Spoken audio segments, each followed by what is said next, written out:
కర్ణాటకలో ఘోర రోడ్డు ప్రమాదం జరిగింది.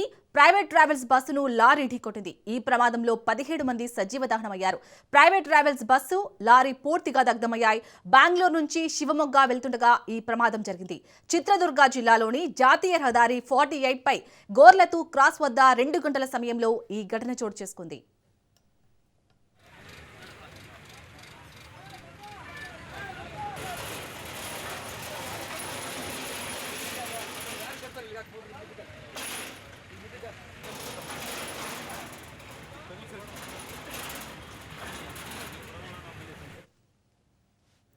ప్రమాద సమయంలో బస్సులో 32 మంది ప్రయాణికులు ఉన్నారు. చిత్రదుర్గ, తుమకూరు జిల్లాల పరిధిలోని అధికార యంత్రాంగం ఘటనా స్థలికి చేరుకుని సహాయక చర్యలు చేపట్టారు.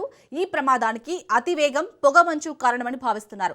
బస్సుతో పాటు కంటైనర్ లారీకి కూడా మంటలు వ్యాపించాయి. ప్రమాదం జరిగిన వెంటనే బస్సు డ్రైవర్, కో డ్రైవర్ అందులోంచి దూకి తప్పించుకున్నారు. మరికొందరు ప్రయాణికులు అద్దాలను పగలగొట్టి ప్రాణాలు కాపాడుకున్నారు. వారిలో గగన, రక్షిత అనే యువతులు ఉన్నారు. తమ స్నేహితురాలు రష్మి కనిపించడం లేదని వారు కన్నీరు మున్నీరయ్యారు. ప్రయాణికుల్లో కొంతమందికి గాయాలు కావడంతో వారిని సిరా, హిరాయూరు ఆసుపత్రులకు తరలించి చికిత్స అందిస్తున్నారు.